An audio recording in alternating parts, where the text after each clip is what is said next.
Bonjour, je suis Coralie Dubost, députée de la plus belle circonscription de France, celle que vous voyez ici, la 3e de l'Hérault. Et aujourd'hui, je vais vous parler d'une mesure qui me tient particulièrement à cœur, la RSE, responsabilité sociétale des entreprises, que nous avons enfin pu passer dans le Code civil grâce à la loi Pacte.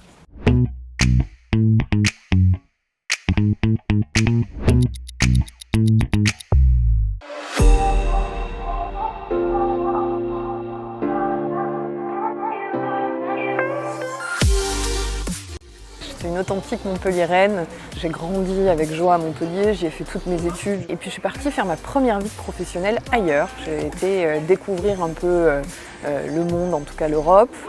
Et quand je suis revenue dans le sud, j'ai décidé de me réorienter un peu plus dans ce qu'on appelle la RSE, qui est un acronyme pas très joli pour parler surtout de l'entreprise responsable et du capitalisme responsable, qui préserve à la fois l'environnement et les conditions de vie des différentes parties prenantes. Je tenais à vous présenter Virginie Bruguès, qui a été la directrice qui m'a recrutée il y a une dizaine d'années et m'a initiée à tous les fondamentaux de la RSE, responsabilité sociétale des entreprises, et m'a appris combien cet outil de stratégie dans la vie économique des entreprises pouvait enfin transformer notre économie dans une dynamique responsable et durable. Je t'avais recruté parce que tu étais juriste et que tu avais ce cadre légal que tu maîtrisais déjà. Tu étais déjà dans le cadre et que peu de gens maîtrisaient.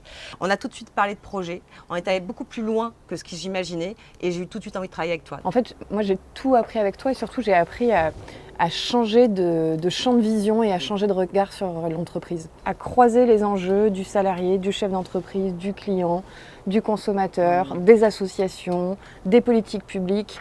Et il fallait absolument réfléchir à comment est-ce qu'on fait travailler tout ce petit monde ensemble de façon à ce que ça se passe bien pour tout le monde en même temps et à la fois. Ce que cette expérience a pu t'apporter en tant que politique aujourd'hui, c'est de voir concrètement comment sur le territoire une PME va pouvoir mettre en œuvre, mais pas seule. Seule on n'y arrivera jamais. Et je pense que pour le coup, c'est quelque chose, te connaissant et te suivant, que tu mets en œuvre constamment dans tes démarches politiques, c'est le travailler ensemble, c'est la mutualisation. Et c'est ça qui est à la fois la voie royale pour la RSE, pour mettre en œuvre la RSE, mais la voie royale aussi, à mon sens, politique.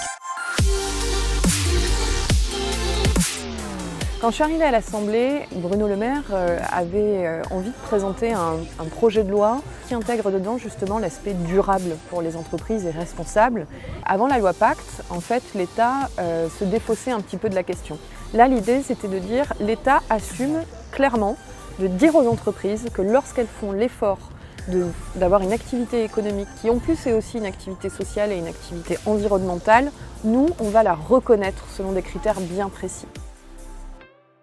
Écoutez, j'avais vraiment envie de vous présenter Grégory Blanc-Villain, notre président de la CPME 34 et fondateur de cette belle agence qui a mis en œuvre le premier et s'est saisi totalement de la loi Pacte, la société à mission, et je crois que tu vas en parler mieux que moi. Sur un département comme le nôtre, on a beaucoup de petites entreprises, il y en a beaucoup qui ne formalisent pas leur démarche RSE notamment. Cette loi Pacte, c'est ce qui permet vraiment de formaliser vraiment et de mettre en avant ces actions.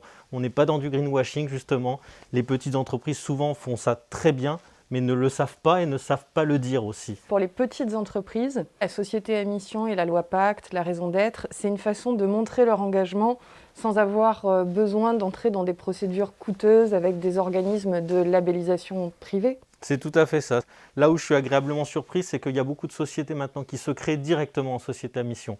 Par contre, sur les entreprises de l'économie plus traditionnelle, je pense qu'on a encore du travail à faire et c'est ce qu'on fait ensemble, qu'on fait avec la CPME notamment. Ce qui compte, c'est de voir que finalement ce qui se discute à Paris, ça prend vie et ça prend vie ici. Et de voir qu'il y a autant d'entrepreneurs qui se saisissent de l'outil qu'on leur a créé mais qui n'est qu'un outil. Moi, je pense que quand même le département et Montpellier, les réseaux économiques de Montpellier vont devenir le territoire d'excellence en France de la RSE et l'exemple de là où c'est possible, comment est-ce qu'on rend cette économie responsable possible dans le concret des gens.